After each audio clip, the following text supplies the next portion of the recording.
వాడొక రౌడీ, వాడొక గూండా, వాడొక బఫున్ మాటలు మాట్లాడాడు. వాడొక మనిషి అయితే ఒక పోలీస్ డిపార్ట్మెంట్ మాట్లాడతారా ఎవరన్నా?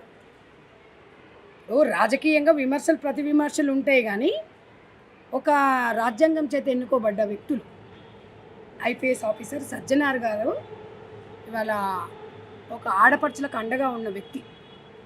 ఇవాళ దేశ బార్డర్లో ఆర్మీ వ్యవస్థ లేకపోతే ఇలా దేశంలో ప్రజలు ఇంత హ్యాపీగా ఉండలేరు.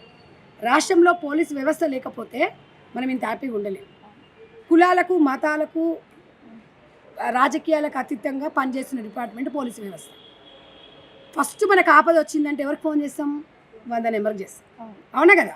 నీకైనా సరే, నువ్వు మీడియా రంగంలో ఉన్నా, నేను రాజకీయంగా ఉన్నా, నేను ఒక ఉమెన్ ఉన్నా కూడా మనకు ఫస్ట్ గుర్తించేది ఏంది? ఎవరు గుర్తొస్తారు? పోలీస్ డిపార్ట్మెంట్ కదా. నువ్వు పోలీస్ డిపార్ట్మెంటు అంటే అమ్మ లాంటిది, కన్నతల్లి లాంటిది. మనకి ఇంట్లో ఏదైనా జరిగింది అంటే ఎవరికి చెప్పుకుంటాము? అమ్మకి చెప్పుకుంటాం. బయట ఏదైనా ప్రాబ్లం వచ్చింది అని అంటే పోలీసు వాళ్ళకి చెప్పుకుంటాం. మరి కన్నతల్లి లాంటి పోలీస్ డిపార్ట్మెంట్ను అవమానించినోడు వాడు మనిషి ఎట్లా అవుతాడు? అందుకనే మనం ఫస్ట్ ఎన్కౌంటర్ చేయాలి.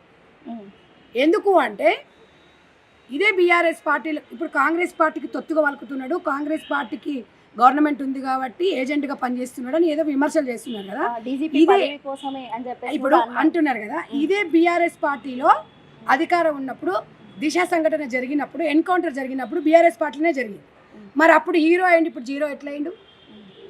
అంటే మీరు ఏం మాట్లాడుతున్నారు అసలు? మీరు ఒంటి మీద సోయిండి మాట్లాడుతున్నారా మీరు? అసలు ఒక ఐపీఎస్ ఆఫీసర్ అయినా చదువుకొని జాబ్ తెచ్చుకున్నాడు. నీలాగా ఎమ్మెల్యే అడ్డదారులో రాలా. నువ్వు 10 సంవత్సరాలు ఎమ్మెల్యేగా పనిచేస్తే పోలీసులు గన్మెన్లుగా పనిచేసారు.